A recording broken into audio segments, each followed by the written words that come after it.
The Pittsburgh Steelers have signed edge rusher Markus Golden. It's official now, as reported by ESPN's Adam Schefter.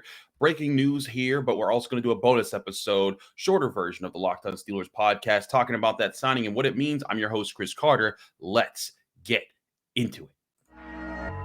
You are Locked On Steelers, your daily Pittsburgh Steelers podcast, part of the Locked On Podcast Network, your team every day.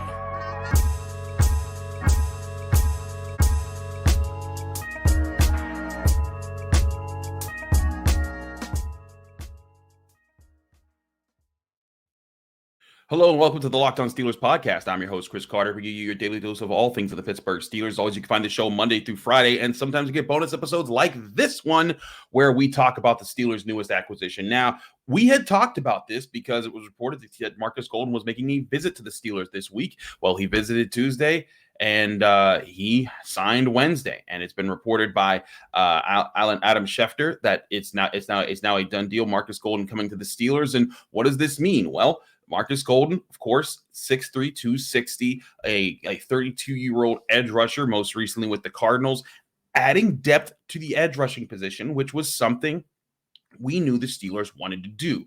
They love TJ Watt. They love Alex Highsmith. They like Nick Herbig. They drafted him in the 4th round. They brought back Quincy Roche. DeMarvin Leal's been kind of flexing there a little bit, but there's been no guarantees, no surefire thing as far as, who would be that third option. Markus Golden is now that option. And he's a guy that, yes, he only had 2.5 sacks last year in 2022, but he had 11 sacks for the Cardinals in 2021. He was able to put together a decent year in 2020 with, I believe he had 9 sacks that year, 10 sacks in 2019. He's the guy who's been able to get after the quarterback. Also, if you look at on Pro Football Focus, you can see his run stuffing numbers, and he had 21 tackles designated as a stop, which is, plays that result in a fail of the offense on the play. If you put that up against all of the Steelers defenders from last year and their total stops recorded by Pro Football Focus, he would have finished 8th behind Larry Ogunjobi, who had 23.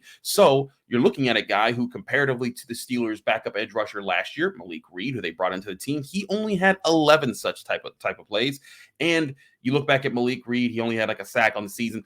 You look at that, you see a big jump up there, in my opinion, in Markus Golden here. And what this does now, it gives more flexibility to the defense to give TJ Watt and Alex Highsmith more breathers. And when the inevitable happens where one of them gets hurt, whether it's for a game or two or whatever, they have a guy who has NFL starting experience, who's used to the pressure of the NFL and used to finding ways to win in the NFL, who can come in and give you some reasonable snaps there. But some other thoughts here too on what I think this does for the Steelers. It makes you wonder back. One of the rumors that was circulating around the Steelers not being able to re-sign Bud Dupree was that Bud Dupree wanted a 1-year deal and not a 2-year deal, and that the Steelers reportedly had wanted a 2-year deal for him. But apparently that's not the case for a Markus Golden, who's 32 years old, which makes you wonder, maybe it wasn't that. Maybe there was something in the money there. Who knows?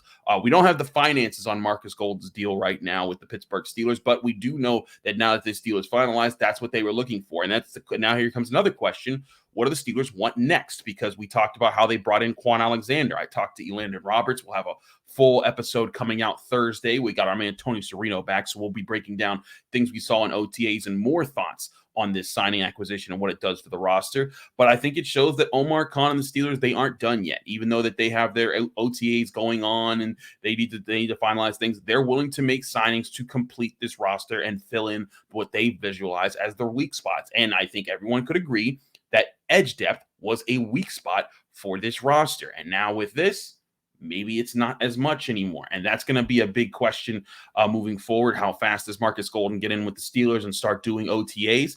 How quickly will he be able to get up to speed? And then, by the start of the season, if everyone's healthy, how many snaps will he get? Well, I can see that coming in and it'd be a really healthy look here. And I think that one thing that the Steelers were also trying to balance, don't forget, there's the aspect of what happened with Melvin Ingram just a couple years ago. They signed Melvin Ingram to a deal. They thought he'd come in. He seemed happy. He expressed expressed he was fine as being a backup for Alex Highsmith and TJ Watt until he realized he actually was just going to be a backup, and then he wanted to be traded out of the Steelers, and that kind of left them with a sour taste in their mouth. They realized, like, man, that's not what we wanted to happen there. We wanted to have our edge depth moving forward. I think Markus Golden is going to be a guy that knows his role on the roster. There's no questions there. And you look back 2 years ago, Alex Highsmith was a second-year player. A lot of people were doubting if he could take that second-year leap. We here on the show weren't, because we were talking about Alex Highsmith like he would be a guy who would be producing double-digit sacks in the NFL just like he did last year. But maybe other people didn't, including Melvin Ingram. Well, now there's no question about that. Alex Highsmith is coming off his best season statistically. When you look at his sack numbers from last year, TJ Watt is TJ Watt, the best edge rusher in football. So there's no question that that's a dynamic duo punch at the edge rushing position, and I don't think that any veteran is going to come in and break it up. Now, could the Steelers maybe have gotten a Justin Houston or someone else that maybe has a higher pedigree? Maybe. Who knows? But Markus Golden comes in as a 32-year-old, knows what he's going to be doing. I don't think that there's going to be too many questions as far as what he's actually going to have to do. I think he's going to know how to help against the run, know how to help against the pass, and he's another solid veteran to add to the mix.